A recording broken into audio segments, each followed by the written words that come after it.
Hey everyone, welcome to the Morning Grind podcast. I'm your host, Stevietpfl. It's Friday. It's April 25th. It is 2025. We have a 12-game MLB slate to talk about here on today's podcast. Interesting slate. Anytime we get these big Friday slates, they're always interesting to me. We have a lot of top-end pitching. We have some mid-range options, and we have some bats because we have some of these pitchers that we definitely want to pick on. And then we have some of these top-end pitchers against really tough matchups, Skeens against the Dodgers. And obviously that's going to be one of the last games that we're going to talk about, but I agree with DJ in chat. It should be a good day. Always, every day is a good day. We get baseball, we get sports, we get fantasy, we get betting, we get all kinds of stuff. So, what's up, chat? Hope everyone is having a fantastic Thursday night. I know the draft is going. I just got home from volleyball, so I have no idea what has happened. With volleyball in general, or not with the draft in general. So don't ask me any NFL draft questions. I have no idea what's going on with that. Let's jump in. We have a lot to cover, a lot to talk about. Obviously, like I said, we have 12 games. Anytime we have these big, massive slates, I like just jumping right in and talking about them. We get started with Toronto at New York Yankees. 10 total in this game. Yankees a 135 favorite. Jose Barrios against Carlos Carrasco. We'll start here with Barrios, who comes into the start as, continuing to be a below average strikeout pitcher. So we know what we're kind of getting out of Barrios. Low strikeouts. His whiff rate's way down. His swinging strike rate is way down. We saw this a lot last year. Looking at this, his barrel rate has been way higher this season. His WOBA and his ISO are up this season as well. He's not missing as many bats. So he's given up at least 3 earned runs in 3 of his first 5 starts. So for me on Barrios, I'm going to pass. You have to be able to attack the Yankees lineup. We talk about it all the time. The Yankees, they strike out, but if you're not a strikeout pitcher against them, you're going to struggle. And if you're a pitch to contact guy that's giving up a lot of hard contact, not good against this Yankees team. That's just really good. Carrasco on the other side of this one, like Carlos Carrasco, we've seen him a little bit this year. If he has one decent start, I feel like it's just not Carlos Carrasco of 5, 6, 7 years ago. His whiff rate and strikeout rate is way down. His ISO way up. WOBA is way up. We saw a lot of that last year too. Hard contact way up.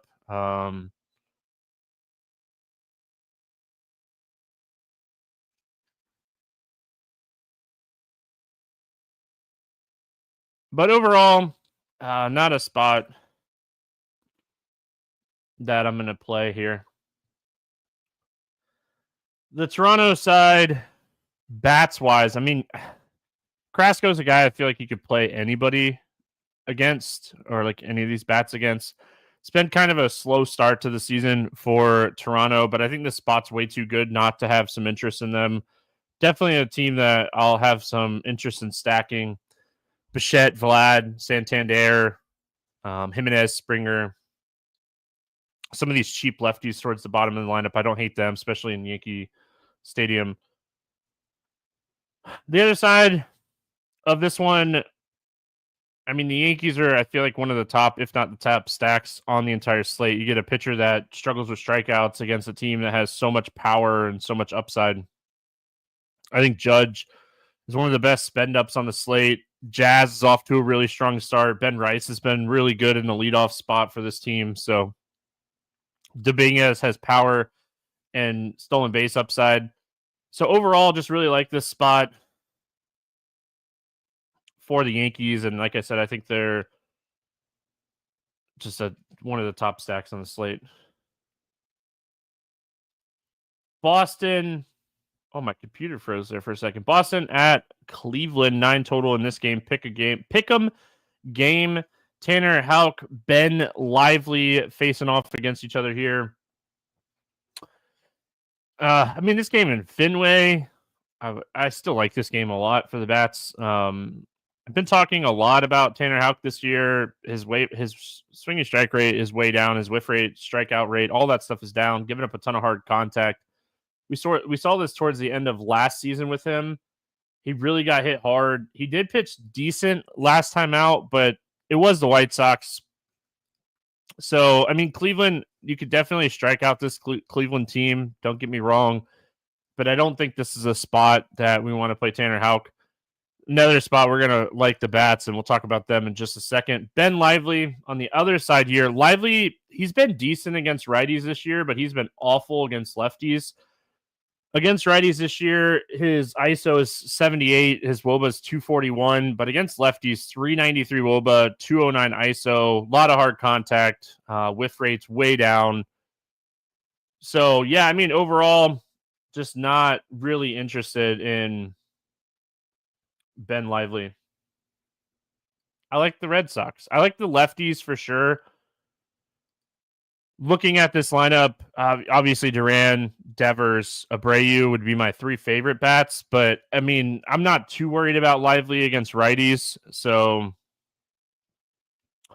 I like Bregman. I don't mind Story. Cassis is off to a really slow start, but he's been a lot better at the plate recently. Well, I'll say this. He's looked better at the plate recently. Eye test wise, he's looked better at the plate recently. He's had a couple games where he's hit a couple bombs here recently, so that's really good for him.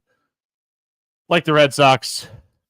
Other side here, I definitely prefer lefties against Houck. Kwan, Ramirez, Santana, Martinez, Manzardo. I like all four of these teams are right off the bat are four teams that I really like on this slate that I'm going to have a lot of exposure to. I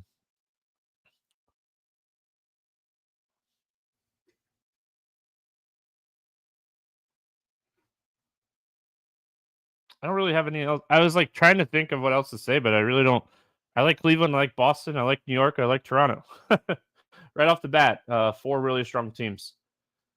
LA Angels at Minnesota, 8 total in this game. Minnesota, a 205 favorite here. We got Kyle Hendricks against Pablo Lopez. Lopez coming off of the IL 15-day, but he hasn't pitched since the 8th. So he's been out a little while here. Pitch count concerns. I don't think he threw a rehab start. Let me check. Okay, he did do a rehab start in AAA on Saturday. So that's good. That's good. That's good news.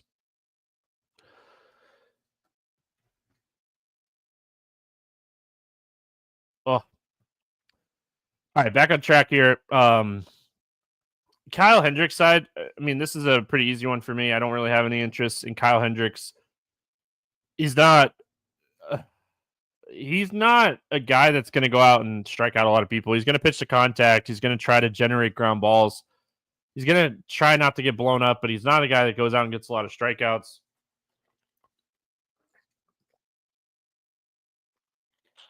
He's getting hit a lot harder. He's not throwing deep into games. So no interest for me on Hendricks. And then Pablo Lopez is interesting here. He's really good against righties. Even last year, he was good against righties. His strikeout rate's higher. This lineup is really right-handed heavy. So he has a little bit of upside. The pitch count, a little concerning, but it was a hamstring. It wasn't an arm injury. I could see him throwing like 85 pitches. I think he's okay. He's not my favorite play. I ate a snack before the podcast and like it's like stuck and it like keeps making me want to cough. I think Lopez is okay. I don't love him. I don't hate him. I don't know how many teams I would play before I'd get to Lopez. I think he's okay. As far as the Angels bats, you definitely want to target left-handed power, and they just don't have a lot of left-handed power in this lineup. It's one of the reasons that I think Lopez is interesting. I will say that if you're a little concerned about Lopez struggling in his first start back, this team has been awesome against right-handed pitching to start the season. So I don't mind the potential of like just saying, I think he's going to struggle. I'm going to play the right-handed power bats here against this righty and hope they stay hot against right-handed pitching. I mean, they have been, I think they lead the majors in home runs against righties. They're tied with the Diamondbacks against right-handed pitching this season. So they've hit a lot of home runs against righties this year. The other side, I like Minnesota. I don't know if I would full stack them. Larnick has been hitting a lot better here recently, so I like him. Is he still cheap? Yeah, still 3K. So I like him. Luke Keeschel has speed. I don't know if I pronounced that right. I didn't look it up.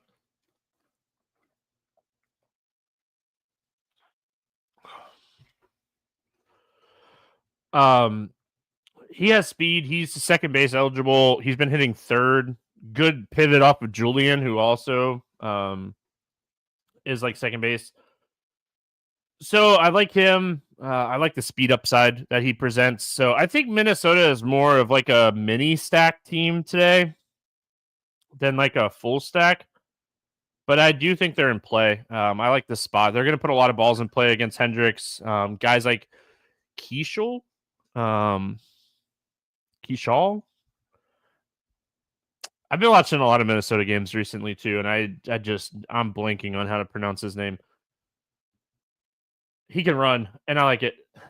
Houston at Kansas City. 7.5 total here. Houston a 122 favorite. Hayden Wazinski against Seth Lugo in this one. Wazinski, I mean, low potential scoring game here. Wazinski's strikeouts are up this year. The only problem is like his whiff rate is only up a little bit. His swinging strike rate is up a little bit. He's giving up a lot of barrels. He's getting very lucky to start the season. But Kansas City's offense has really struggled to start the year. I mean, they've had some really good spots, and they've really struggled in some of those really good spots. So Kansas City is dead last in WRC plus against right-handed pitching. That's below Colorado. So it's not like they're a huge strikeout team, which is kind of concerning, when we're looking for upside, because they don't strike out a ton. I think they're still around like 20% strikeouts. They're just not hitting with a ton of power to start the year. So I think Wazinski is definitely in play. He's kind of in this like mid-tier. If he can get some strikeouts, he has a little bit of upside, but I could see him going like 20 plus here at 8,200. So I don't mind that. Seth Lugo on the other side. I tried 3 times this week against Houston with like right-handed pitchers that are good against righties, and it didn't work out in any of those 3 spots. Seth Lugo is not terrible. He definitely struggles a lot more with lefties than he does righties. His strikeout rate becomes closer to average against righties than it does against lefties. So for me on Lugo, they don't have any left-handed power outside of Alvarez to really like beat him, but they're good. They're a good offense. They're obviously a lot better than they were 2 weeks ago. But I don't think I get to Lugo today. I like the price point. I don't hate 7,200 for him. I could see him scoring like 15 points in the spot. It's just, I think there's better options overall. As far as the Houston bats go, I like Jordan Alvarez here. Paredes, Pena is someone where if I'm not spending up at shortstop, I get a little bit of Pena, or on FanDuel where I use a lot of shortstops in the utility spots. So I don't mind maybe a little Houston mini stack, but it wouldn't be a full stack for me. They're just not hitting enough home runs, I feel like, to start the season. Kansas City side, right-handed pitching against Kansas City, it would typically be like Witt, Pascantino for me. Their lineup is just struggling so much right now that like they've been playing Biggio, they've been playing Renfroe against righties. So I feel like they need to do something in that like 5-6 hole to get another lefty in there. That's not Biggio, who's striking out a ton. So if I was going to do anything here, it'd probably be Witt and Pasquantino, but Kansas City is not a team that I'm going to have a lot of exposure, if any exposure to, on this slate. But you can play Witt against anybody. We know that. Milwaukee at St. Louis, 8 total in this game. Chad Patrick against Liberatore in this one. Liberatore. Starting here, who am I starting? I'm starting with Chad Patrick. Chad Patrick first. We've seen him a little bit to start the season. They got him definitely more stretched out. He wasn't expected to be a starter at the beginning of the year, but he's actually pitched okay here in 3 of his first 4 outings. I don't really count the Yankees. That was out, like, he just got pummeled in 1 inning in that game. So in the games he started at least 77 pitches. So his last 4 outings, he's been okay. He's 8,100. I don't necessarily love the price tag. He kind of reverse splitsy so far, but it's so early to tell. The sample size is so small. He's been really good against lefties, and he struggles with right-handed power. That might help him in this matchup. You know, this is a team that has a lot of left-handed bats in it. Nootbaar, Gorman, Burleson, Scott. I'm missing somebody. I know it. Did I say I said Gorman? I feel like I'm missing. Who am I missing? Donovan. That's who I was missing.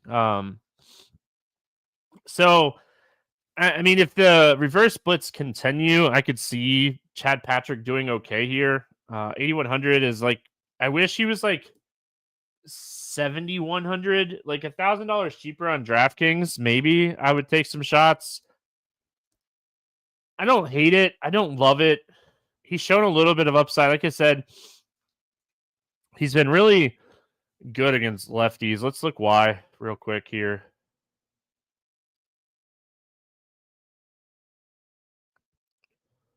Chad Patrick. Let's see. What is his pitch mix? He throws cutter, 4-seam, sinker, changeup. So against lefties this year, he's throwing a cutter 42% of the time. And I mean, his cutter has good stats on it. xWOBA under 200, is 4-seamer. So it's like 2 pitches against lefties this year that he's thrown the most. So almost 75% of the time. Both have been really solid. His cutter 4-seamer combo has been really good against lefties this year. And he throws like a sinker. Like he's just kind of, it looks like he's throwing it all out of, he's trying to throw backdoor cutters against lefties, and it's working. I feel like cutter fastball combo, I mean, it could work for sure. We could see a little bit of regression. Who has Patrick played against? He played against the Athletics, Arizona, Cincinnati, and Kansas City. So, I mean, besides some walks, he's had some strikeouts. He's given up a couple home runs. But last time out against the Athletics, he scored 19 fantasy points, had 7 strikeouts, 2 earned runs, and 7 hits. He's a fringe play for me. You know, if we have some weather, I don't ever talk about weather night before. I just break down the games, but he's kind of a fringe play for me, and I don't think he'll have really any ownership here. But it looks like he's throwing a lot of backdoor stuff on lefties. So look at the umpire that he gets to. That'll matter in this spot for me. Liberatore. I mean, listen, this guy has been pitching really strong to start the season. His strikeout rate, really good against lefties. We saw that last year as well. Just really good against lefties overall. You look at this lineup, they're not going to be able to get all the lefties out of there, which is a bump for Liberatore. I think he is a really interesting tournament play. Like, he's in that like mid-range where I like the price point. I like the strikeout potential here. I think that his strikeout potential is really solid, especially if they leave some of those lefties in there. His whiff rate is really high against lefties. His swinging strike rate is really high against lefties this year. So I think he is definitely in play for tournaments here. As far as the bats, Milwaukee bats, I mean, typically against left-handed pitching, I like Cheerio, obviously. The rookie they called up, if he bats up towards the top of the lineup, maybe you could take some shots on him. Durbin, I think is his name. Yeah, Durbin, Caleb Durbin.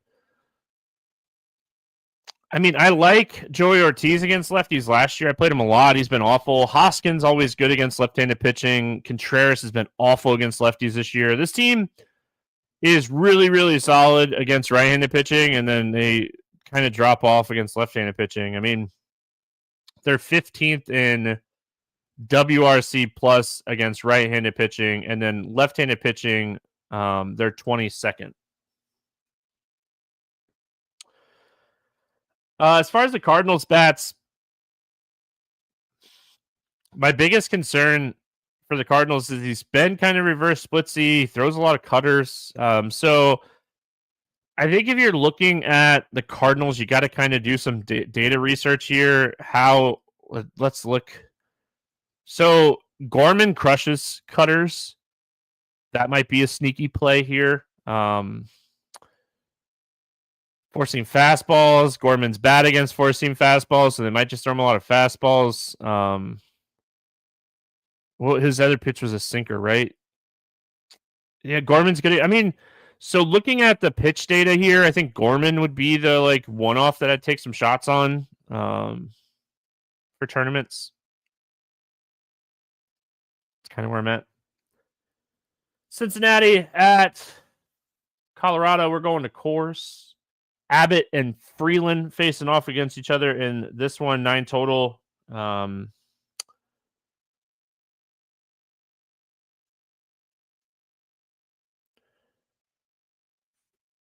9 total. Cincinnati 142 favorite. My dad texted me. I was texting him back real quick. Let's start with Andrew Abbott, who is off to a really sound start this year. Some of his stats definitely suggest there's some regression coming, but does it really come against Colorado? It is Coors. But I don't think I care that much. You look at this lineup, they have some righties in there for sure. They're going to get some lefties out and get some more righties in there, but I think I take some tournament shots on Abbott today. He's been pitching too good. This lineup is awful. They're one of the worst lineups in baseball against right-handed and left-handed pitching. So even in Coors, I think at this $8,600 price tag, I'm taking shots on Abbott. He pitched really well last time out against Baltimore. Looked really good against Pittsburgh first time out. So I like where he started the season with his first 2 starts, and I think he gets an incredible matchup here.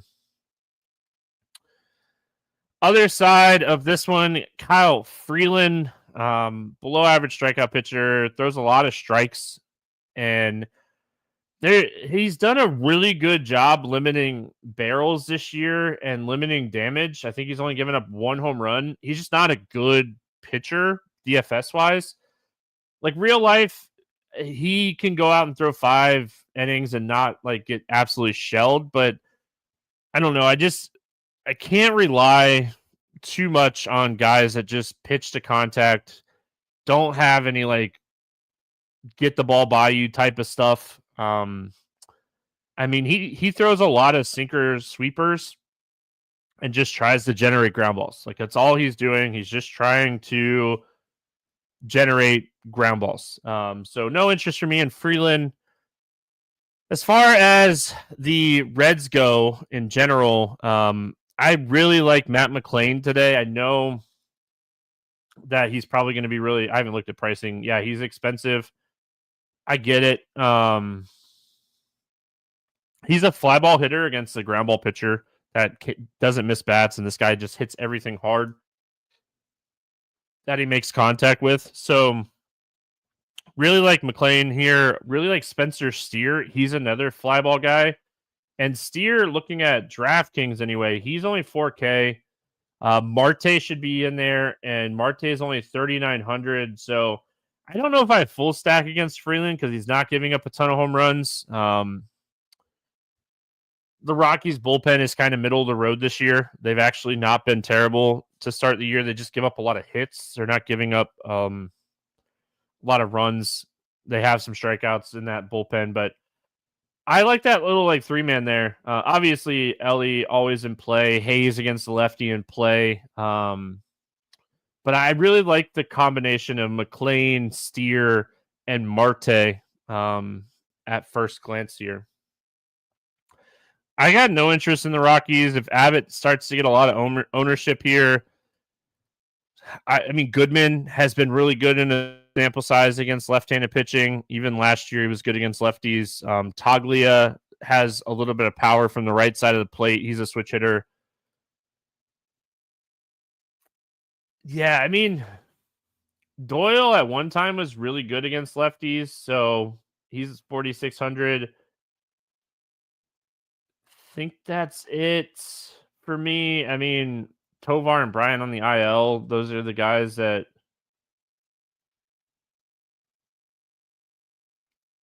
Yeah, I mean, Chris Bryant, his back just beat him, man. You hate to like that guy had a ton of potential. Atlanta at Arizona. Like, who's the other team I'm going to talk about here?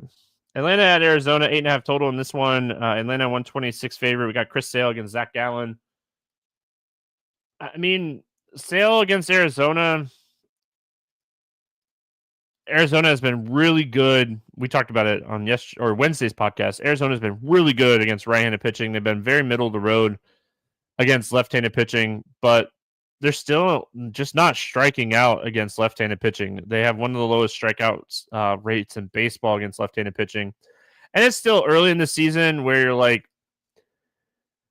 how is it going to look, throughout the year?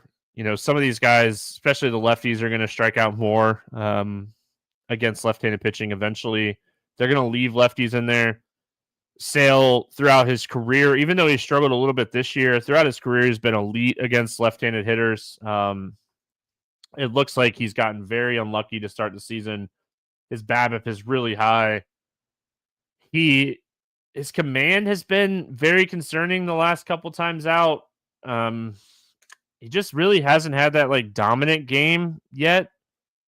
I don't mind Chris Sale today if he's going to have no ownership. But man, the command issues, not pitching deep into games, and the command issues has been very concerning, especially against a team that really hasn't struck out a lot against left-handed pitching this season. The one thing though that I will say, if they leave these lefties in there like Naylor and Carroll and Thomas, like that's a huge bump to me. Even Corbin Carroll, lefty, Chris Sale has just been dominant throughout his career.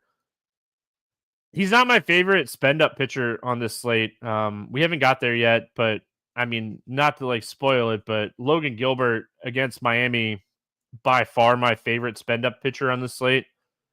So Sale's in the mix. If I'm going to spend up, I like Gilbert a little bit more. And even Yamamoto, I think Yamamoto is another one that I really like today that we'll talk about when we get there against Pittsburgh. Other side here, Zach Gallen. Man, there's so much strikeout potential in the Braves lineup right now. He's getting hit really hard to start the season. We know he's capable of big strikeout games. So I think in large field stuff, you have to take some tournament shots on him, depending on how many teams you're playing today. His strikeout upside is way too good for 7,800 against a team that does strike out a lot. I mean, this is a lineup this year that they have been striking out in bunches. They have a lot of power. They have a lot of upside, but I mean, their strikeout upside is 5th highest in baseball against right-handed pitching this year. So I personally, like, if I'm playing a 20 entry max, he's in my player pool. 20 plus, he's in my player pool. I don't think I do it in a 3 entry max. I think the downside is too high, but he's had some tough matchups. Not saying the Braves is an easy matchup by any means. We know what this lineup is capable. But I mean, you just look at the lineup. Like, there's so many strikeouts in this lineup right now. They're a good lineup. They have a ton of power. This is a ballpark that definitely prefer hitters in, but I think at this price point in large field stuff, you take some tournament shots on him today. With that being said, on the other side of this one, Riley he is hitting everything hard to start the season. Like, I think he leads the majors in barrels per plate appearance percentage, above Aaron Jones, Pete Alonso. I think Cal Riley was fourth. So I like the Braves stack. They're a stack or fade team for me today. It's like I said, it's a good pitcher, but if he's off and they're hitting him, this stack could win you a tournament. So, like, both sides potentially here.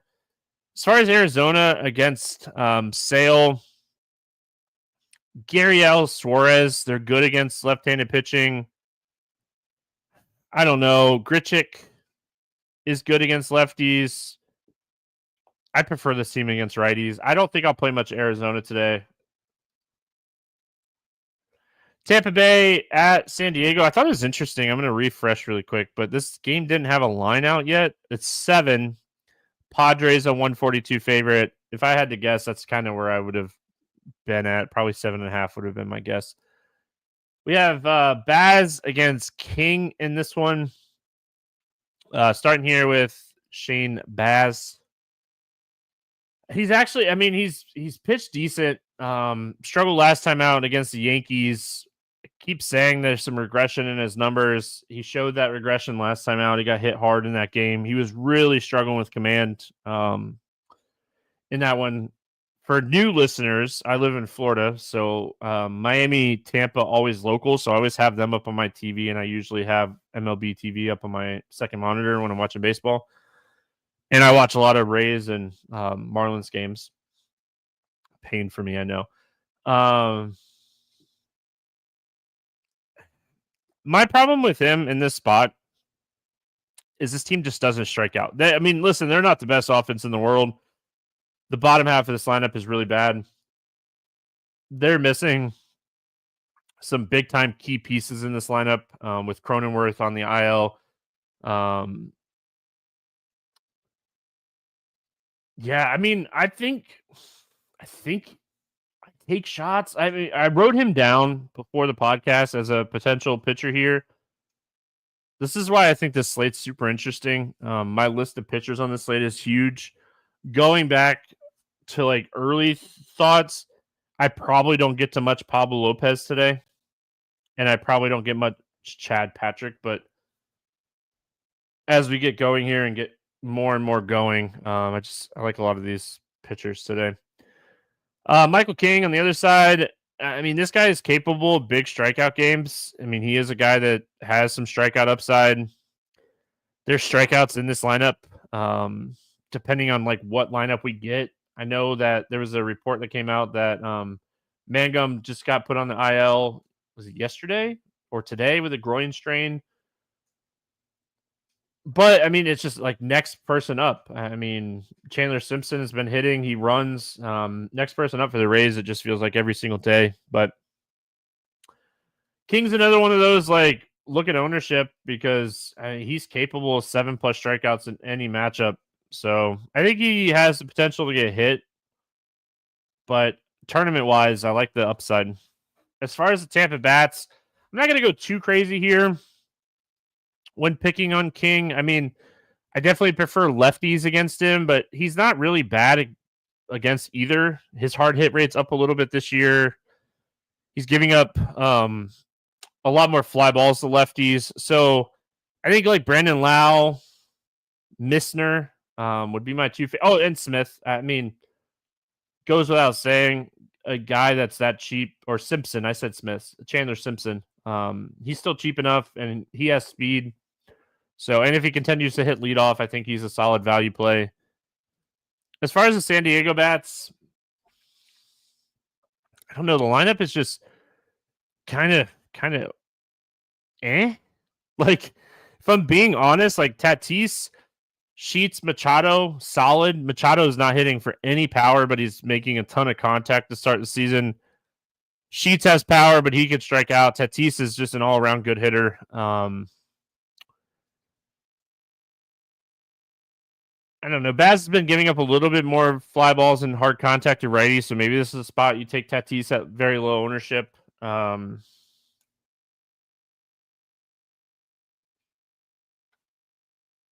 That's it. Miami at Seattle. 7.5 total in this game. Seattle, a 258 favorite. Cal Quantrill back in our lives. I can't believe this guy's pitching in the bigs still. And then Logan Gilbert on the other side of this one. We'll start here with Cal Quantrill. How's this guy, like, I don't know. He's like, there's like below average, and then there's guys like Quantrill when it comes to strikeouts. He just doesn't strike anybody out. He gets hit hard. I mean, even against a team like Seattle that strikes out, I have zero interest in a guy like this. He's not missing any bats.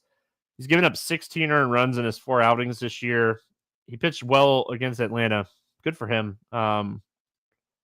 I'll definitely be looking for. I hope Cal Quantrill comes in at like 3 strikeouts or 3.5 strikeouts. I'd love to take the under on that. Yeah, no chance. Absolutely no chance.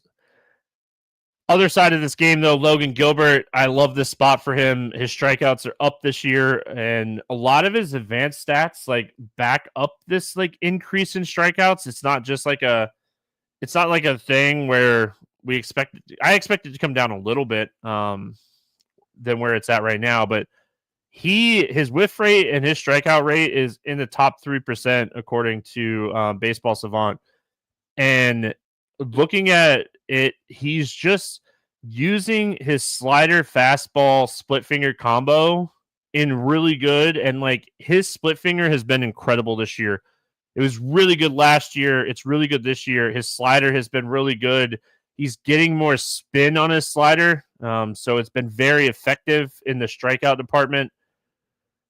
Gilbert, like I said, he's my favorite pitcher on the slate today. I like Yamamoto as well if you're spending up. I will have Gilbert in my main lineup today. I think this is the spot for him today. No interest for me in the Marlins bats. I have zero interest in the Marlins bats. If Gilbert gets blown up, I'm just going to lose money today. Like, that's where I'm at. He's just going to be that guy. I like the Seattle stack a lot. Cal Quantrill is so hittable. I think this is an excellent team to target at lower ownership. Ownership in general, looking at how many teams I like today, is going to be pretty spread out. So I'm not too concerned about ownership. But Cal Riley has been absolutely crushing the baseball. He has a 330, 367 ISO against right-handed pitching. Rosarino has a lot of power. Rodriguez has a lot of power. I like this spot for Seattle a lot. Luke Raley, Polanco, all these guys very much in play. This is a team I want to target on this slate. White Sox and the Athletics. I keep every slate that I'm doing a podcast for, I always want to say Oakland, but White Sox, Athletics. This game has a 9 total. Athletics, a 230 favorite. Sean Burke, Luis Severino pitching against each other here. Oh, Sean Burke. Oh, I am so happy I get to stack the Athletics again today. Sean Burke, we saw him a little bit last year, but he has 0 strikeout upside right now. His strikeouts, he's not missing bats. It sounds like they're going to do an opener with like Tyler Gilbert, and Tyler Gilbert's not the best like pitcher. He's a lefty and Burke's a righty. But man, oh man, Sean Burke, 14.7% Ks, 267 ISO, 385 WOBA, 48% hard contact, 17% barrel rate. He's getting hit so hard, and the advanced stats do not like him either. Not playing Sean Burke. Severino, if Severino was like 7K today, like I could make an argument for Severino if he was cheap, just cheap. he's not cheap enough for me. I'm struggling with what to do with Severino. There's a lot of pitchers. He's a below average strikeout pitcher that tries to just generate soft contact and not get blown up. Fly ball, ground ball. Like he's been very lucky to start the season. I think there's enough pitchers on this slate for me not to talk myself into Severino, but he's not been awful. I feel like this is a spot where Severino's been pitching a little bit better than he probably should be, and we maybe play a couple White Sox bats here. Benintendi has been really solid to start the season. This is a good ballpark. We've seen how good this ballpark is. Benintendi's under 4K on DraftKings. I think we take some tournament shots here. They have a cheap catcher. Was it Cuero? Vaughn's cheap enough. Like, they've just been kind of to start the season. I think I use them as like one-offs and minis here. But I don't believe in Severino at all, for what it's worth. Athletics, one of my favorite stacks on the slate today. Going to absolutely load up on the Athletics today. I'm going to play a bunch of them. I want to play all of them. Don't care that a lefty's starting. I still will play Soderstrom. We get to play Soderstrom and Kirks now on DraftKings because they put Soderstrom as an outfield eligible player now. So love that. Kirks is still cheap.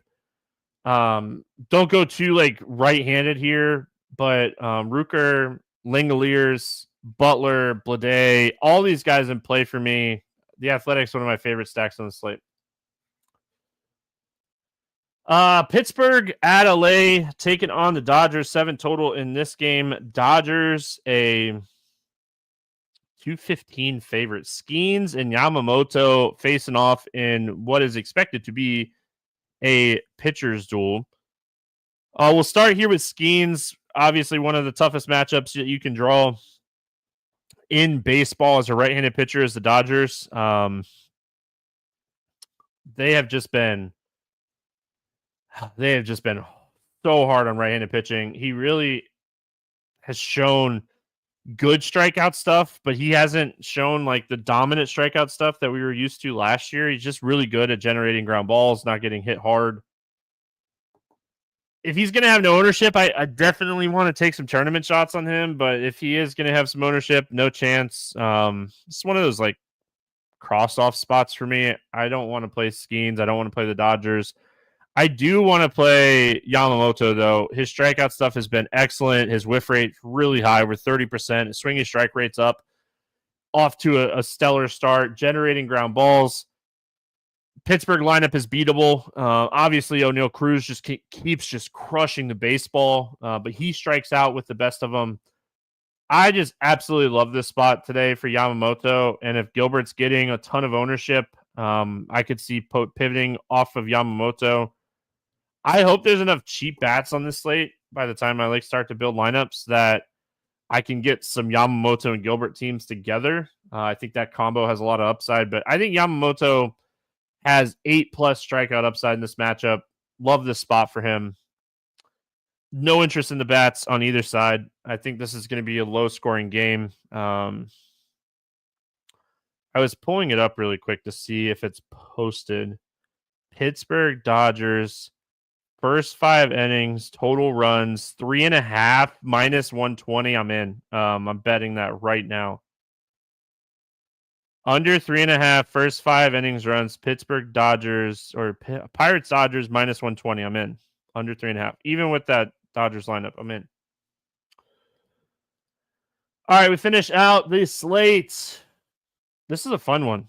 There are so many ways to go on this slate. This is a fun one. Texas at San Francisco taking on the Giants. We got Eovaldi and Verlander pick'em game in this one. We'll go Eovaldi first. I have no idea what to do with this guy. Sometimes he's really good and sometimes he's really bad. It's like the definition of a tournament pitcher. he would be in my pool. I will say, like, when I'm doing research tomorrow and I'm building lineups for this slate, I'm going to do everything I can to narrow down my pitching pool because right now it's 2, 4, 6, 8, 10, 12 deep. Can't have that many. I don't like having that many. So I'm going to try to knock that down to closer to like 8 probably.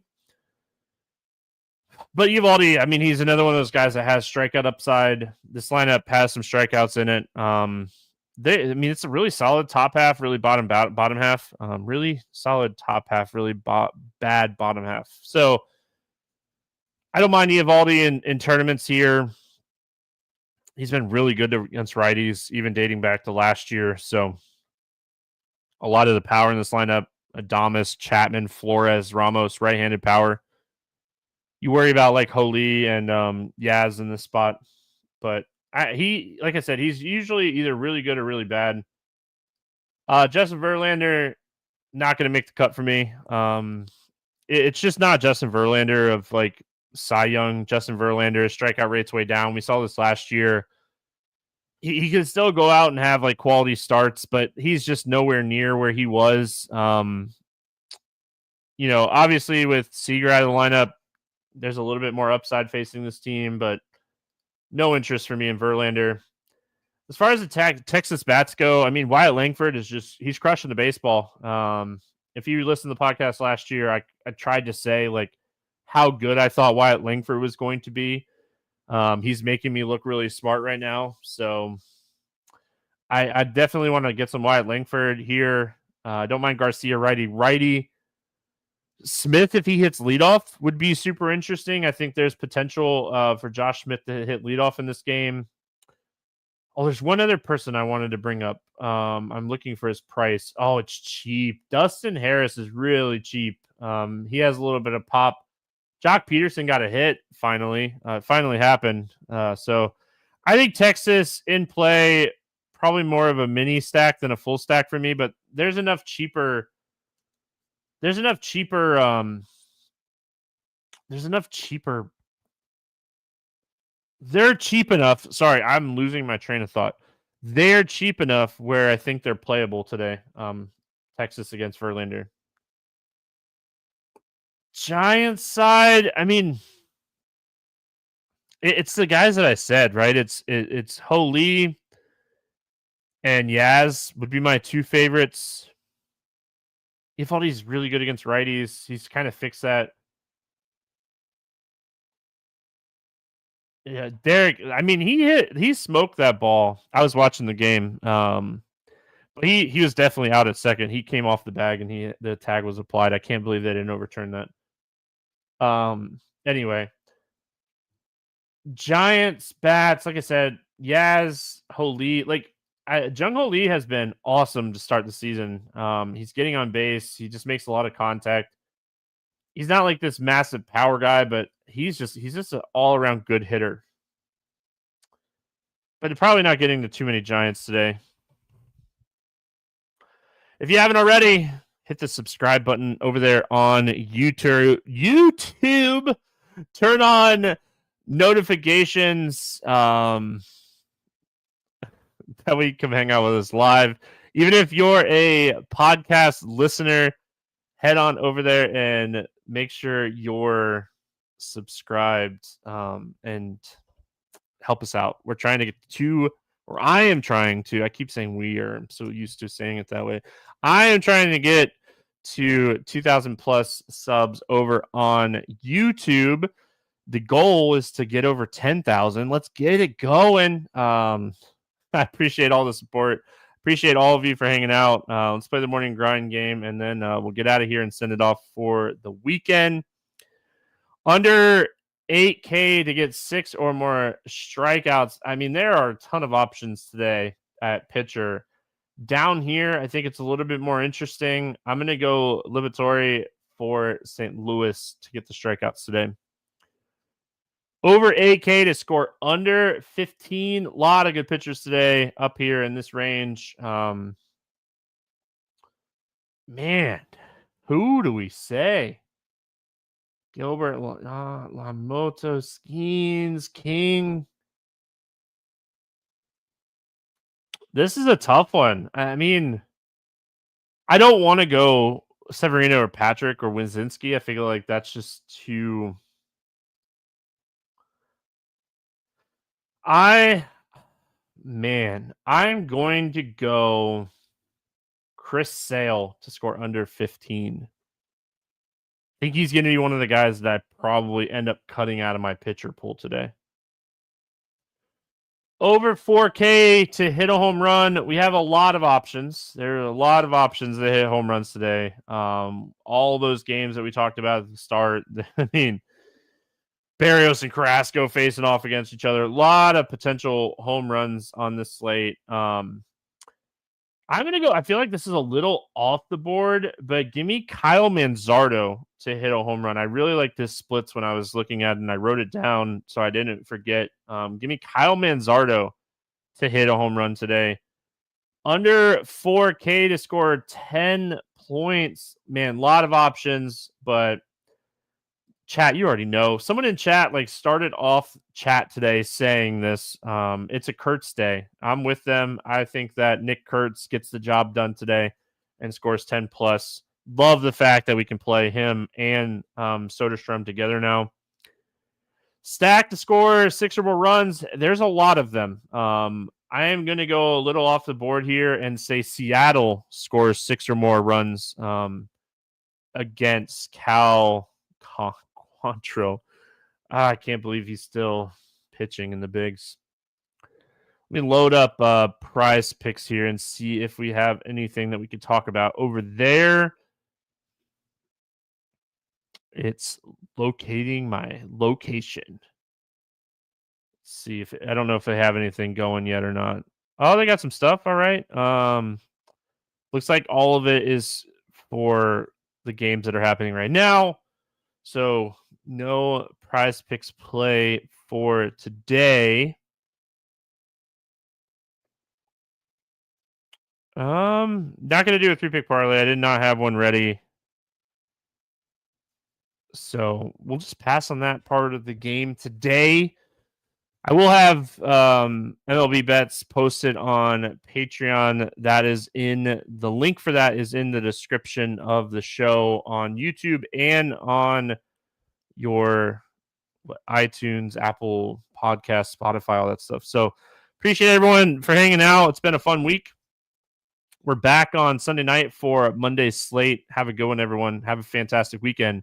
And don't forget, it's Talladega week.